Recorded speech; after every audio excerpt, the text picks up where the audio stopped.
I was the breakout star of the connection, the girl the tabloids called America's sweetheart. To the viewers, I was the delicate, soft-spoken girl next door who looked like she'd bruise if you touched her too hard. The Truth or Dare bonfire night had just begun when Mason Hayes reached for the microphone. "Lily Sinclair," he said, his voice cutting through the crackle of the flames. "Do you really think everyone here is as blind as the audience?" The clearing went dead silent. All 8 camera operators pivoted toward me in perfect synchronization. The host's practiced smile froze on her face. Mason gripped the mic, his tone dripping with a calculated, gentle pity. "You act so pure in front of the cameras, but behind the scenes? You've been playing 4 of us at the same time." The live chat on the monitors must have been hemorrhaging. I could almost feel the vitriol through the screen. I knew she was too good to be true. Mason got burned last season, and now he's being played again? Look at that innocent face. She's a total shark. The director's voice crackled in the host's earpiece, urging her to get me to explain. My throat felt tight. I opened my mouth to say I hadn't done anything, to defend myself, when the return monitor tucked behind a camera flickered. A tiny line of white text scrolled across the bottom, invisible to the others. "Don't defend yourself. His chat logs are forged. A girl last season was forced out exactly like this. The more you explain, the more guilty you look." My breath hitched. I gripped my microphone, my knuckles white, and let a single tear spill over. "I'm sorry," I whispered. The entire set gasped. I kept my head down, my voice trembling with just the right amount of fragility. I honestly didn't know how to handle all these relationships. The live stream exploded. She admitted it. A total fraud. Kick her off the show. This is disgusting. Mason blinked, caught off guard for a split second, before a smug smile tugged at the corner of his mouth. He leaned in for the kill. "You play the victim so well, Lily. Every time a guy gets close, your eyes go red. But in private? You've been stringing me along with Owen, Jude, and Hudson. You gave everyone hope. You never said no to anyone." On the sofas around us, the mood shifted. Owen frowned at me, his brow furrowed in hurt. Jude's face darkened, his jaw tight. Hudson instinctively leaned back, creating distance between us. Mason was watching me, a flicker of triumph dancing in his eyes. I looked up at him, my voice soft, almost pleading. "Mason, could you teach me then?" He narrowed his eyes. "Teach me what?" With tears still shimmering on my lashes, I looked like a drowning girl reaching for a lifeline. "Teach me how to invite Ivy to the garden on the 3rd night, then slip Tess an anonymous card at dawn on the 4th, all while making the entire world believe you only have eyes for me?" Ivy's head snapped up. Tessa's face went pale. Mason's expression turned icy. "Lily, don't try to change the subject," he snapped. I shook my head, my eyes wide and guileless. "I'm not. I truly felt like you were much better at managing these things than I am." The comment was a needle, popping the balloon of his moral superiority. Mason let out a sharp, cold laugh and pulled a second phone from his pocket. "Fine. Since you want to play it this way, I don't have to protect you anymore." He held the screen up to the main camera. "Take a look, everyone. Look at what America's sweetheart really sends behind your backs." The director cut to a close-up of the phone screen. It was a screenshot of the Heartbox, the show's official internal messaging system. My profile picture was clear. The timestamp read, Day 5, 10:17 p.m. The messages scrolled by for the world to see. "You're different from the others to me. Don't tell Owen. I can't make it too obvious on camera. Let's meet privately after the show wraps, okay?" A collective intake of breath hissed through the studio. The chat was now a war zone. How can she wash this away? Owen is just a backup. Poor guy. She almost had me with those tears. She's a pro. Get her off. She's polluting the show. The host looked sick. The production crew was in a frenzy. Through the chaos, I sat on the sofa, head bowed, my fingertips ice cold. The forge was high quality. It looked identical to the app interface. Mason's voice was heavy with feigned heartbreak. "Lily, I didn't want to destroy you. But you can't treat people's hearts like poker chips." I looked up, my eyes rimmed with red. "What day was that?" He hesitated. "Day 5. 10:17 p.m. And it was through the Heartbox?" "Of course." He smirked. "It's the official system. Did you think there wouldn't be a record?" I gripped the mic tighter. "Is that the original photo? No cropping? No editing? No changes to the words?" My voice was tiny, terrified. Mason looked directly into the lens, his tone ironclad. I swear on my reputation. The screenshot is real. Not a single word has been changed. The return screen flickered again. Keep going. I lowered my eyes. Is there more? Mason scoffed. You want more? If there is, can you just show it all at once? My voice shook. I don't want to be dragged through the mud one piece at a time. The comments sneered at me. Now she's scared. Classic gaslighter behavior. Even her breakdown is an act. Empowered by the invisible digital mob, Mason pulled up 3 more screenshots. The second was to Owen, I only feel safe when I'm with you. The third to Jude, don't choose anyone else tomorrow. It would break my heart. The fourth to Hudson, vote for me tonight. I want our date to be private. Every single one had my face on it. Every single one was timestamped within the last 3 days. Owen closed his eyes, leaning his head in his hands. Jude let out a sharp, mocking huff. Hudson looked at me, his voice low and disappointed. Lily, if these are real, you owe us an explanation. I didn't explain. I just looked at Mason. You're sure I sent these? Yes. Between day 5 and day 7? Exactly. On the heart box? Yes. And these are the original files on your phone? Mason's patience snapped. Lily, are you just trying to stall? I bit my lip, another tear falling. I'm afraid I remembered it wrong. He laughed, a cold, jagged sound. You didn't remember it wrong. You just can't keep the lie going anymore. The director finally signaled the host to cut to a commercial break. But before the music swelled, Mason added one final blow. If she stays on this show, it's an insult to everyone else here. The backstage conference room was stifling. The executive producer, the showrunner, the host, and the core cast sat around a long mahogany table. Mason sat across from me, his blazer draped over the back of his chair, his face having returned to that mask of calm, gentle concern, as if he hadn't just tried to execute me on live television. The producer turned a tablet toward me. The top 3 trending topics on X were all my name. Hashtag Lily Sinclair exposed. Hashtag Mason Hayes betrayed again. Hashtag the innocent act crumbles. The showrunner sighed. Lily, the internet is on fire. It's not that we don't want to hear your side, but the optics are a disaster. So? I asked. He avoided my gaze. We think it's best if you suspend your filming. We'll call it a personal break while we investigate.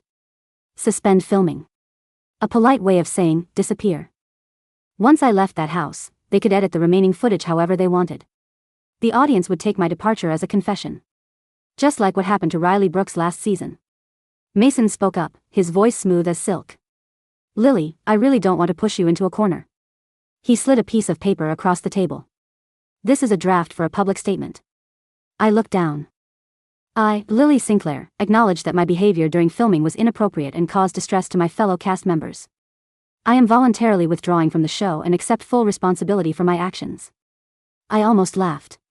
They wanted me to sign my own death warrant for a crime I didn't commit. My fingers brushed the edge of the paper, trembling. Everyone was watching, waiting for me to make the problem go away. The return monitor in the corner of the room, a feed from the observation deck, flashed a line of text. Don't sign. Make him confirm the source and the threat. I shifted my gaze back to Mason. If I sign this, you really won't release any more screenshots? A flash of victory sparked in his eyes. If you leave, I'll delete everything. You'll tell your fans to stop attacking me? I'll do my best to calm them down. You won't bring me up again? Mason smiled kindly. I'll give you your dignity, Lily. I looked him in the eye. You said I was playing multiple people. Specifically, who? He leaned back. Owen, Jude, and Hudson. And you have the complete logs for all of them? I do. And I initiated all of them? Of course. All on the heart box? Yes. No fakes. No edits. Mason's gentle mask cracked slightly. Lily, stop playing the victim. I lowered my head, looking cowed. The room fell into a heavy silence. The producer spoke up, weary. Lily, just sign. We'll try to make the final edit as kind to you as possible. I looked at him. And if I don't? The air in the room curdled. Mason's voice dropped an octave, turning lethal. Then I'll release the entire archive. At that point, it won't just be about the show. You'll have to worry about whether you can ever show your face in public again. Think about your future. I took a soft, shaky breath. Mason. Are you absolutely certain that the screenshots you showed were from the official Heartbox system? He sneered. Positive. And the logs can be verified in the back end? Check them all you want. I nodded and picked up the statement. Everyone relaxed. Mason's shoulders dropped. Then, slowly and deliberately, I tore the paper in half. Then let's check. The production team didn't want to do the verification live. The showrunner pulled me into a corner, his voice a low hiss of fury. Lily, don't make this any uglier than it already is. I looked him dead in the eye. I wasn't the one who made it ugly. We can check internally. And then what? I interrupted. If the screenshots are fake, will you release the unedited footage? Will you admit you tried to force me to sign a confession? Will you tell the world Mason used forgeries to blackmail me? He was silent. I smiled, though there was no warmth in it. Exactly. You won't. That's why we're doing this live. We're doing it so everyone sees the truth in real time. Mason, of course, refused at first. But he had already said, check them all you want, on camera. To back out now would be an admission of guilt. At 1 a.m., the show went back live for a Heartbeat Verdict special. Officially, it was to address the controversy. In reality, the 5 million viewers tuning in were there to watch my public execution. Mason had changed into a crisp white button-down. His hair was perfectly styled. He sat under the studio lights looking like the hero of a tragedy. The host followed the script. Lily, do you admit to maintaining multiple romantic involvements during filming? I gripped my mic. I admit that I didn't handle certain misunderstandings well. Mason jumped in immediately. It wasn't a misunderstanding. It was a calculated deception. The chat went wild. Stop with the wordplay. Just sign the exit papers. Mason is being so patient with her, what a guy. He pushed a fresh copy of the statement toward me. Lily, just sign it. I don't want you to be humiliated more than this. The camera zoomed in on my hand. The pen was right there. In the control room, the director was counting down to the close-up of the signature. I picked up the pen. Mason's lips twitched into a smirk. Then, I put the pen down. I'm requesting an on-site forensic verification. The studio went silent. I turned to the host. Mason says these messages came from the Heartbox. I am requesting that the technical team pull the raw back-end logs right now. Mason's face stiffened for a fraction of a second. Furthermore, I continued, I have already contacted my legal counsel and the local authorities regarding digital forgery and character defamation. The host nearly dropped her cue cards. The control room was in shambles. I looked directly into the main lens. I am officially requesting that the network secure all raw footage from tonight, including the unedited segments before the break, the security footage from the conference room, and the raw audio from all cast microphones. No one is to delete, replace, or edit the source files. The chat froze for a few seconds before erupting in a different direction. Police? She sounds like she's for real. Check the logs. If he's right, he has nothing to fear. Mason recovered quickly. Check them, he said, laughing humorlessly. I'd love to see how long you can keep up this performance. The head of IT was brought onto the set. 2 technicians wheeled out a server-linked terminal and patched it into the giant LED wall. The network's legal rep arrived, looking pale. I sat there, my tears dry now, my hands perfectly still. Mason was staring at me, a flicker of genuine unease finally surfacing in his eyes. I looked at the big screen. Start with the first one. Day 5, 10:17 p.m. Check if my account ever sent Mason Hayes the message, you're different from the others to me. The sound of the enter key echoed through the silent studio. Every camera pivoted to the screen. The hum of the terminal's cooling fan sounded like a jet engine spooling up in. The dead quiet of the soundstage. On the massive LED wall behind the host's desk, the interface of the networks. Postgres database stretched 20 feet high, a stark, monospaced abyss of dark. Slate and green system prompts. Devon, the lead systems engineer, had his glasses pushed up onto his receding hairline. His fingers hovered over an industrial mechanical keyboard resting on a wheeled flight case. His hands were slick with sweat under the unforgiving heat of 40,000 watts of overhead key lights. Select message _ID, sender _UID, recipient _UID, timestamp _UTC, payload _text, integrity _hash. From Heartbox _secure _messages. where sender underscore UID equals USR underscore LL with NCLR underscore 04. And recipient underscore UID equals USR underscore Mason Hayes underscore 01.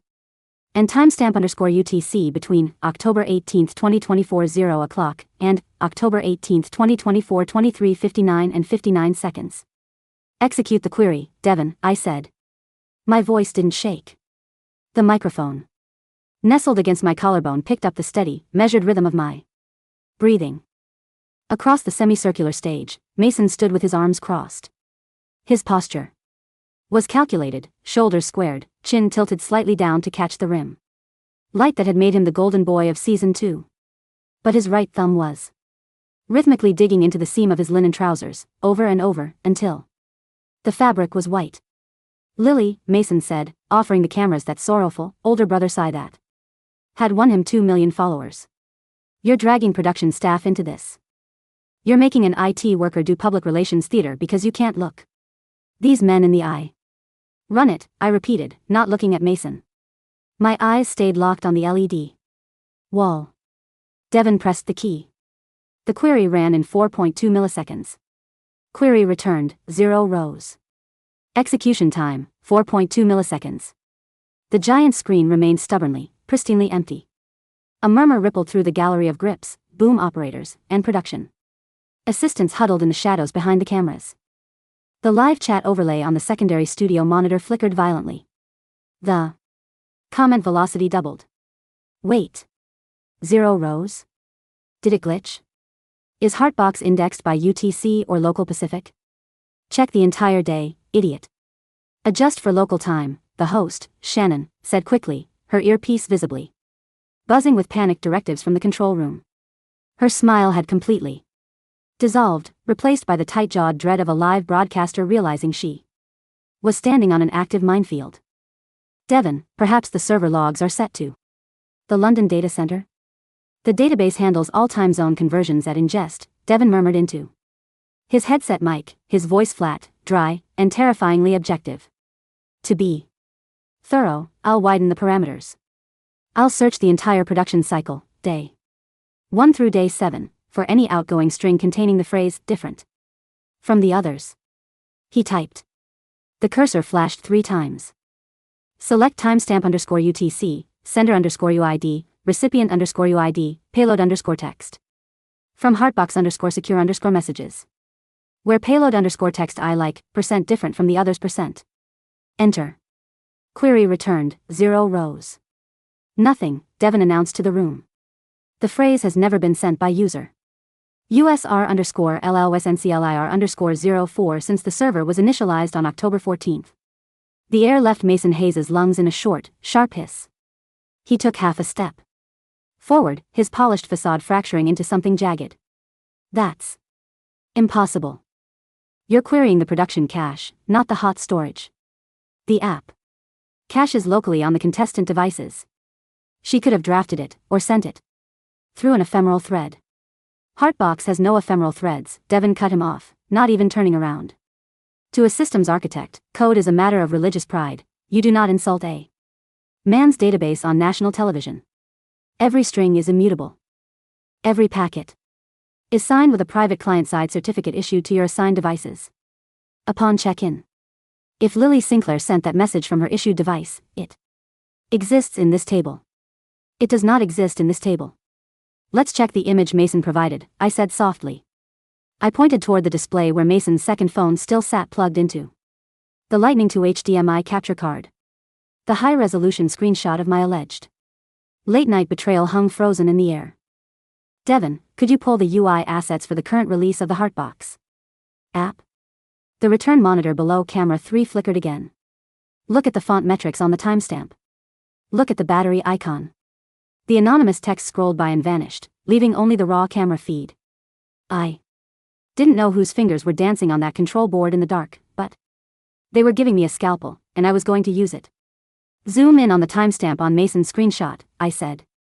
Right where it says 10:17 p.m.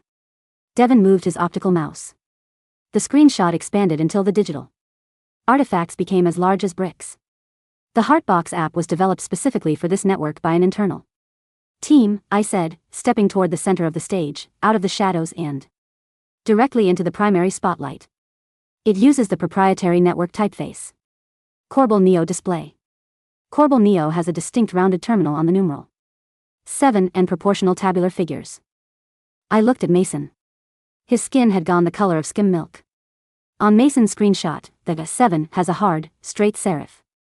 That's standard SF. Pro, the default iOS system font.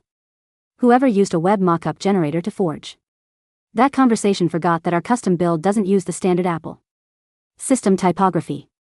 That's ridiculous, Mason stammered. He let out a dry, rattling laugh and looked around at the other men on the couches. Owen. Jude. You guys know how apps look. She's throwing tech jargon at the wall to confuse people. She's deflecting. Owen didn't back him up. Owen, an Olympic rowing hopeful whose quiet sincerity had made him a fan favorite, was staring at the floor between his designer sneakers. His jaw muscles were jumping. He had spent 3 days believing I thought he was a fool. Now, the machinery of that humiliation was being dismantled right in front of him. Devin, I said, my voice dropping lower, cutting clean through Mason's frantic patter. Can you run an integrity scan on Mason's device logs? Check the device ID associated with USR_MasonHayes_01 for the last 48 hours. Lily, this is a gross violation of privacy. Mason shouted, his voice cracking slightly, the polished timbre gone entirely. He turned toward the dark perimeter of the stage, screaming into the gloom where the executive producers stood. Mark. Shut this down. Cut to commercial. We have contracts about device audits. In the shadows, Mark Vance, the showrunner, stepped into the light. He had his phone glued to his ear, his face gray. We can't cut, Mason, Mark said, his voice carrying over the dead silence of the studio. Mason stared at him. What do you mean you can't cut? Hit the broadcast loop. Run the bumper ads. We're on a legally mandated public clarification stream under Section 315. Compliance, Mark said, his hand trembling as he lowered his phone.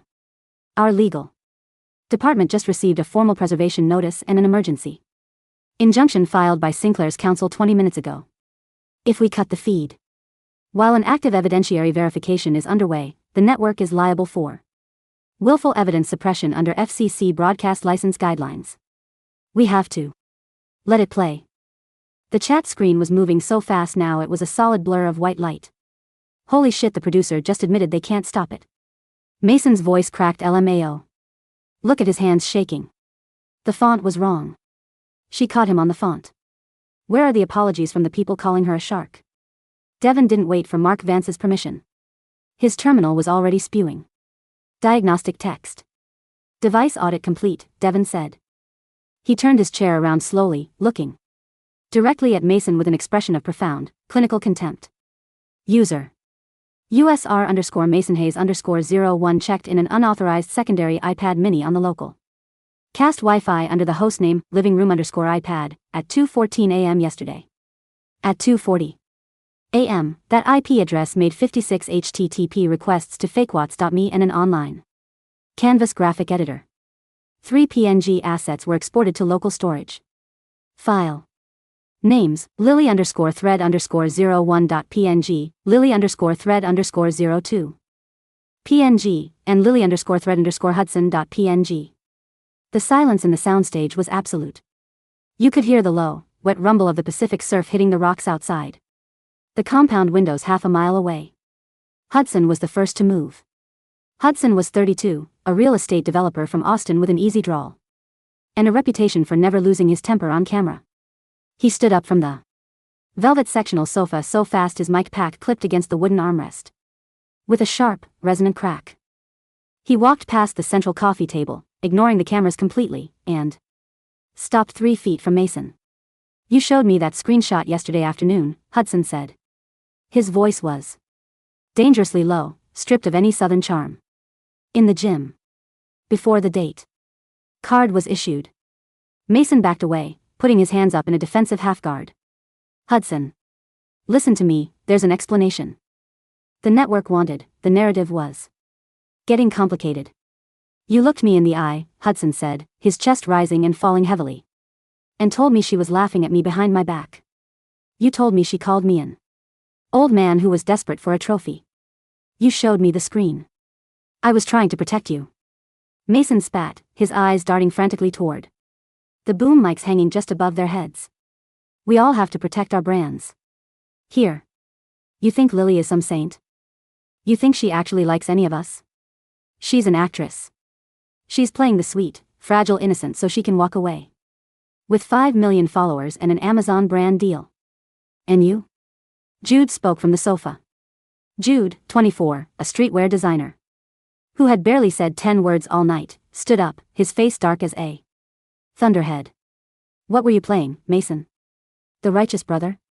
The guy who got his heart broken on season 1? Jude walked over, joining Hudson. They didn't touch Mason, but they boxed him. In, 2 large, athletic men towering over someone who had suddenly shrunk beneath his tailored linen jacket. You brought Riley Brooks into this, Jude said, his voice thick with disgust. You sat on that sofa on day 1 and cried about how Riley used you for clout. Last season before she got kicked off. You made every single person in this country think you were the victim of a manipulative woman. Mason's eyes were wild. He glanced at the floor, then at the cameras, then at me. I hadn't moved. I stood in the dead center of the stage, the torn halves of the confession statement still resting on the small side table next to me. Lily, Mason pleaded, his voice shifting instantly back to that soft, wounded cadence. It was muscle memory for him, a reflex honed over hundreds of hours of reality television and confessional booths. Lily, you know how high the pressure is in this house. The producers, they push us. They suggest things. They tell us what the audience wants to see. If I went too far, if I misread the situation, you have to understand it wasn't personal. Not personal? I asked. I walked over to the table and picked up the 2 torn pieces of paper. 10 minutes ago, in the private conference room, when you thought the cameras were off, I said, holding the paper up for the main lens, you told me that if I didn't sign this confession, you would release the entire archive.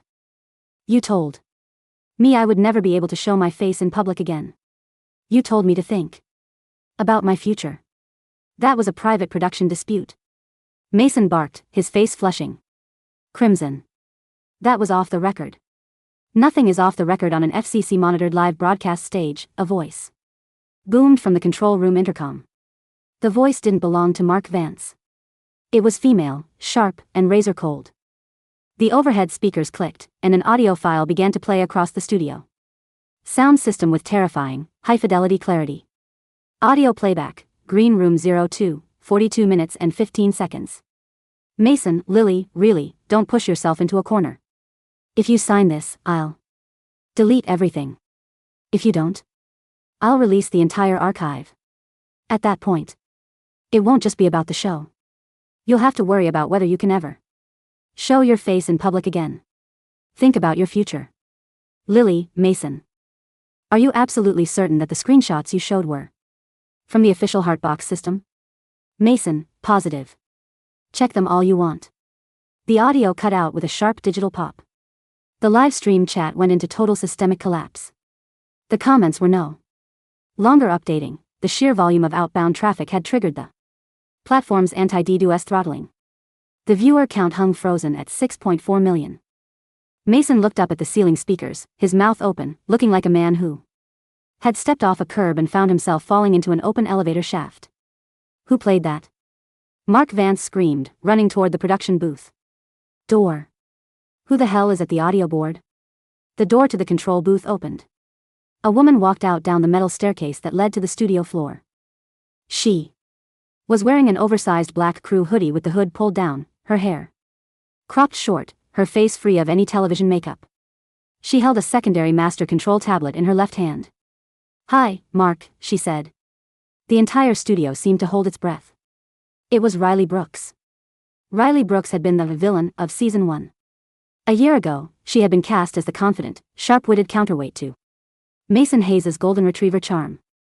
Over the course of 3 weeks, a series of mysterious leaks and unverified chat logs had painted her as a predatory narcissist who was secretly mocking Mason's dead brother in private messages to Other contestants. The public had destroyed her. She had received over 100,000 death threats in 48 hours.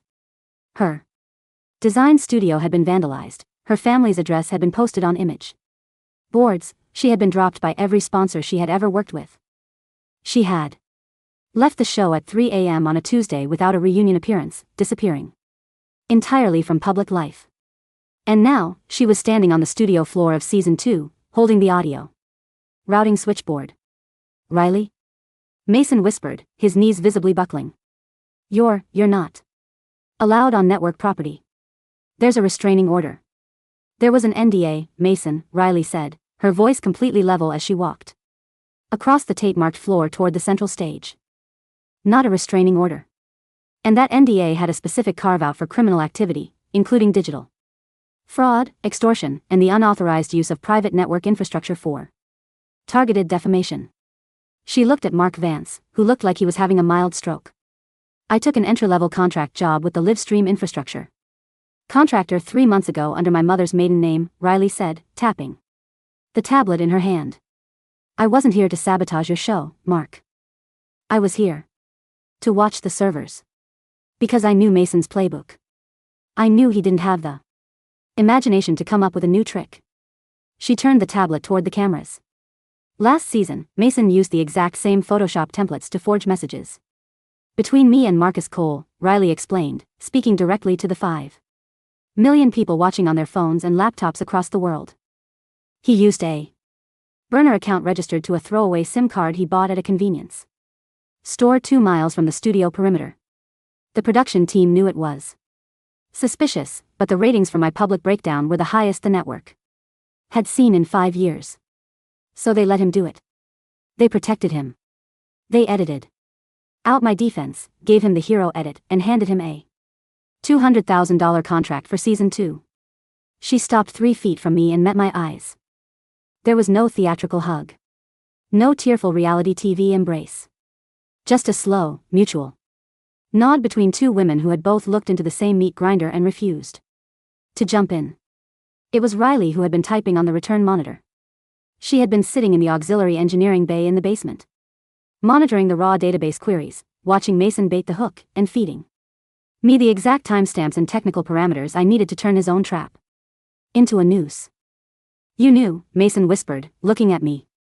His eyes were wide, bloodshot, and terrifyingly vacant. You knew before we sat down at the bonfire. I looked at him. For the first time all night, I let the fragile, doe-eyed expression drop completely. I didn't sneer. I didn't smile. I just let him see what was actually behind the eyes of America's sweetheart. Mason, I said, I've known since day 2. The entire room fell into another layer of silence. On the second night, when you took me to the terrace, I continued, my voice calm, clinical, and completely lethal. You forgot that the reflection of your phone was visible in the double-glazed patio doors behind you.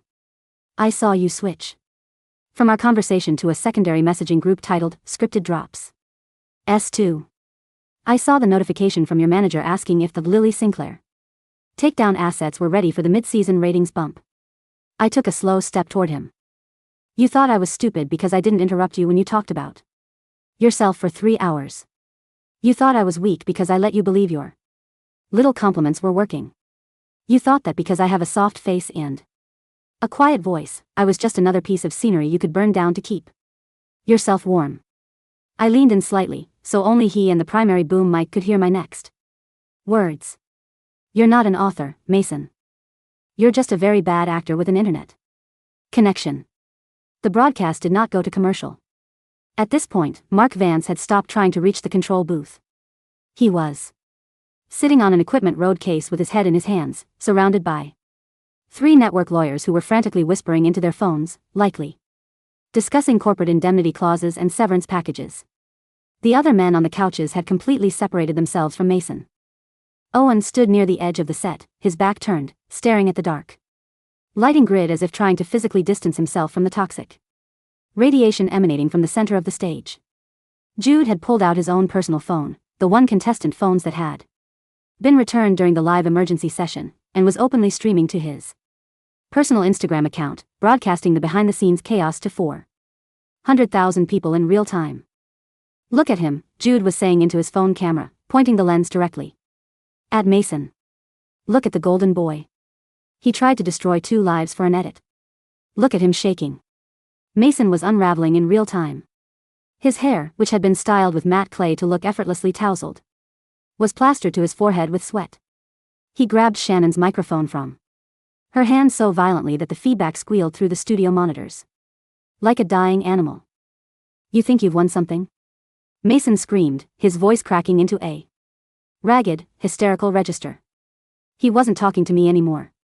He was talking to the red tally lights on the cameras, to the millions of people watching from their beds, their living rooms, their subway commutes. You think any of this is real? None of you care about the truth. You tuned in tonight to see her get torn apart. You wanted the blood. I gave you what you wanted. He swung around, pointing the mic at the crew, at the camera operators who kept their lenses steadily trained on his disintegrating face. I built this show. Mason raged, saliva flying from his lips. Season 1 was garbage until I gave you the Riley Brooks storyline. I gave this network 60 million impressions. I made this franchise. And you're going to throw me away? For a 22-year-old girl who can read a server log. She played all of us. She's playing all of you right now. Mason, Shannon said, her voice shaking as she tried to reach for the microphone. Mason, please, give me the mic. We're concluding the broadcast. Get your hands off me, he snarled, shoving the host back with enough force that she stumbled into the side table, knocking over the prop vase of white hydrangeas. The glass shattered against the concrete floor with a sound like a gunshot. That was the end. 2 private security guards, hired by the production compound to keep fans away from the perimeter gates, stepped onto the stage from the wings. They didn't ask questions. They grabbed Mason by the elbows, wrenched his arms behind his back, and forced him down toward the floor. Mason shrieked, a high, formless sound of pure, unadulterated narcissistic rage, as they pinned him against the gray carpet. The mic fell from his hand, rolling across the floor and picking up the heavy, rhythmic thump of his chest against the boards. Get him off the set, one of the network suits said, his voice completely dead. Kill his audio. Call the Malibu sheriffs. Tell them we have a contestant battery on staff. The guards dragged Mason Hayes off the main stage. His heels left 2 long, parallel scuff marks in the studio floorboards until the heavy soundproof doors of Stage B slammed shut behind him. The studio was left in a state of suspended animation. Broken glass lay scattered across the stage floor. The giant LED wall was still glowing with Devon's database terminal, a monument to cold, incontrovertible arithmetic. Query returned, 0 rows. Shannon stood by the overturned table, her dress slightly askew, looking into the primary camera with the wide, vacant eyes of a survivor climbing out of a train wreck. We will be returning to our regular programming, she whispered, not even looking at her teleprompter. For updates regarding the status of the connection, please check the network press portal. The tally lights on all 8 cameras blinked from red to green. The live stream went black. The air at 5 a.m. on the Malibu coast smelled of salt, eucalyptus, and cooling asphalt. The production compound was being dismantled with the frantic, terrified efficiency of a military base executing a tactical retreat.